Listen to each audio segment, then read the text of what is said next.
Yo, what is going on, everybody? It's Juan Solo here with A Squad Gaming, and welcome back to the channel. Thank you so much for tuning in today, guys. And it is official. By the time you guys are watching this video, we're probably within 12 hours or so away of being able to play Ghost Recon Wildlands. I know there's been a bunch of other people that actually had early access to it, but we're less than 12 hours away from the official launch, depending on when you guys watch this. This video should be going up at 11 a.m. Eastern time, so really it'll be 13 hours away. But anyway, none of that.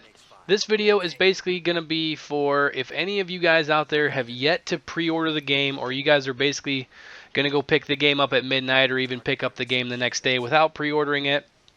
This is to kind of give you guys the last bit of insight that I can possibly give you on whether or not you should buy it. So if you're still on the fence, make sure to watch this video all the way through. I'm not going to be reading off of a script. I'm not really looking at anything of any in-depth details of the game. I'm basically going to 100% base this off of playing the closed beta, playing the open beta, watching some people play the full game over the last couple of days, and just kind of give you my honest opinion about the game and what you guys have to look forward to and stuff like that in the future and the overall game. So first things first, if you guys enjoy playing co-op games, this is a game for you, as long as you have friends to make it so it's a co-op game. The co-op experience in this, I played in the closed beta and open beta, was so much fun. It's a very stealth-oriented tactical shooter, and it does require some thinking if you are going to basically take down an entire base without being alerted, without alerting the base. Which, in my opinion, it's fun. You know, I understand, you know, you got your Call of Duty and stuff like that, and you just run and gun. You do have to think to a point, but to basically be patient enough to be able to take down an entire base, depending on where the guards are moving and stuff like that, it takes some patience, and it does take some cooperation, some very good communication, and I really enjoy that about tactical shooters. So, also, if you guys are really into really deep stories and great dialogue and stuff like that, this game that's lacking in that department. The dialogue is definitely less than what it should be. It's not quite as good as it should be. It's not really super story and oriented, but it's an open world tactical shooter set in a massive open world. You know, it's amazing. The open world is so beautiful. And even if you're playing it on console, I know there's a bunch of people out there that were saying that the graphics got dumbed down again for console, and they may have, but the game still looks gorgeous. With the weather effects, the day-night cycle, and just the overall difference in like the different ecosystems and biomes and stuff, it looks amazing. And that's pretty much the next thing I want to touch base on here. It's a massive game. It has 21 different regions, 11 different ecosystems across. Like I said, it's a massive map. You know, if you guys want to compare it to Grand Theft Auto, you can fit 3 Grand Theft Auto 5 maps inside of the Ghost Recon Wildlands map. So there's plenty of things to do. You know, there's all sorts of different missions and side missions and intel to discover and just really cool things just to see in the open world. They did a really good job of recreating Bolivia to a point. I mean, it's not dead accurate. You know, obviously it'd be really tough to create something that accurate.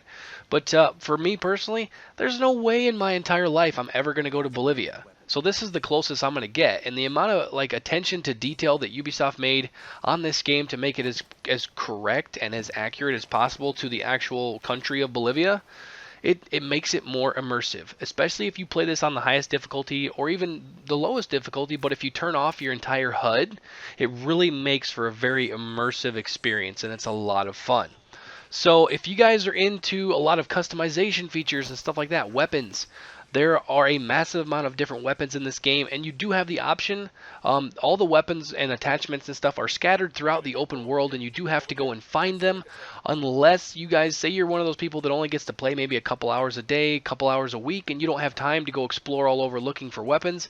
You can go to the in-game store and spend your real hard-earned money if you want to, and buy all the weapons in the game, so you actually don't have to go out and find them. I'm not sure exactly how I feel about this, because it kind of takes away from the experience. But it's not like you're actually getting access to higher powered weapons and stuff like that, and it's all a co-op experience for right now anyway. So if you want to go out there and you want to spend some money on it just to unlock the weapons instead of having to go find them, be my guest. You know, that's completely up to you. Me, I'm going to go out and try to explore as much as the map, and I'm going to bring you guys some in-depth videos on all the weapon locations and all the cool features and stuff like that that I find in the open world.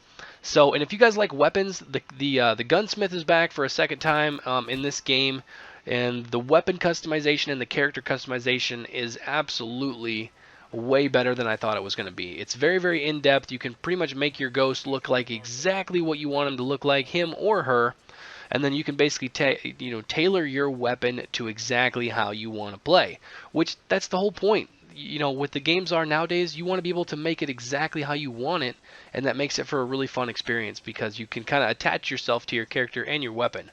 So next, we're going to be talking about the vehicles real quick. There's over 60 different types of vehicles in the game, and every single vehicle that you see in the game you can drive. There's not like some just props sitting around. Obviously, other than there's probably a few bases where there's like a couple garages where the cars don't have any wheels. Obviously, you can't drive those. But other than that, helicopters, planes, tanks, trucks, Humvees, bikes, boats, and everything in between you have access to in this game. Every vehicle that's in here you have access to.